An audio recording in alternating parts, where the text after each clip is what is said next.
Welcome to Last Call. I'm Carson Daly. This is the Flatiron Room in New York City, and we've got another great show coming up for you. But first, you may know Jameela Jamil for her work on the NBC comedy series The Good Place. Well, every once in a while, she hangs out with us here on Last Call in a series of segments that we call Wide Awake with Jameela Jamil. Take a look.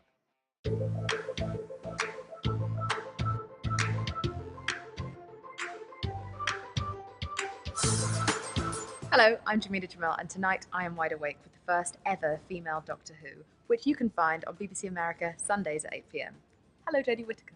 How are you? I'm all right, how are you? Yeah, good. Congratulations, it's here, it's happening. It's happening. I'm finally allowed to say more than one word about the entire thing.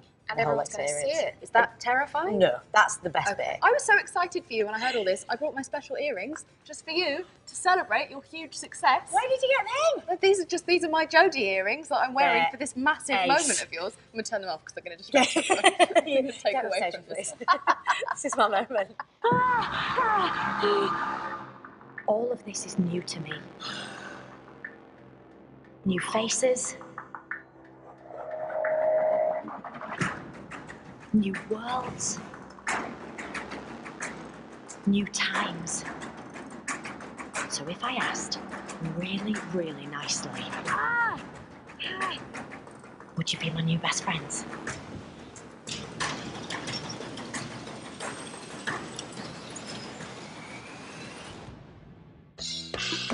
For those who don't know, Doctor Who is an alien that regenerates into a different incarnation every time its human body or human, every time it sort of fails it. Yes. Right? It is hilarious how okay everyone is with all of the plethora of ridiculous, fantastical science fiction that takes place throughout Doctor Who, but not the fact that you are a woman. Doctor? Yeah, disgusting. And in the trailer, we see your character discover that she's a woman because someone calls her madam, and she just asks, does it suit me? It touches on the character's regeneration, which for all the previous Doctors is an adjustment, and this is no different. What you quickly realise is the gender is irrelevant. It may not be irrelevant to other characters in certain time periods or certain worlds that they venture to, but often I think as a woman my gender is relevant to someone else and not me. Can you tell me about the Comic-Con moment where you were revealed for the first time, you in person with the cast? I was bricking it because it's quite a long walk up them steps means, and across. Yourself. Sorry, bricking it. Yeah. I'll throw in a few for you there. You can all work it out. I'll have my own dictionary at the end. I came out immediately committed to a big two-handed wave, and then it's a really long walk across the panel floor, and I had no sense of... Did you do jazz hands? I think I went like that and then kind of went...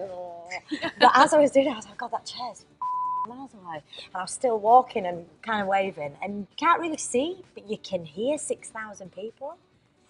Yeah, who've waited all night to sit in a room with you, and you're not going to tell them anything. Like, they know as Doctor Who fans that everything's a secret. So those poor buggers had queued and waited and got into Hall H for us to go, yeah, sorry, I'm not allowed to tell you that.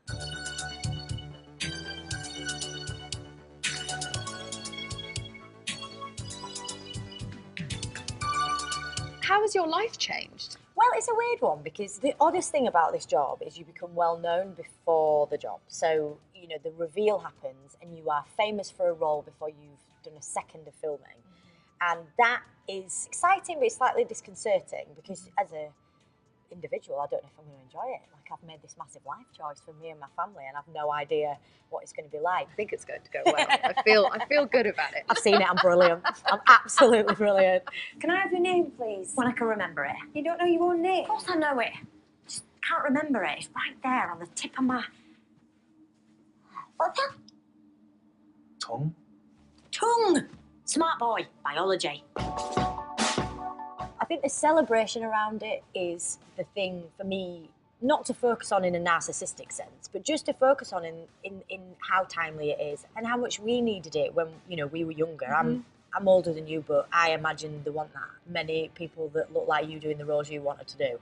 Oh, for sure. Also, you're not that much older than me. I think we're around the same age, and I fully agree that I just didn't have... I'm devastated that you told me that. You should have saved that for off camera.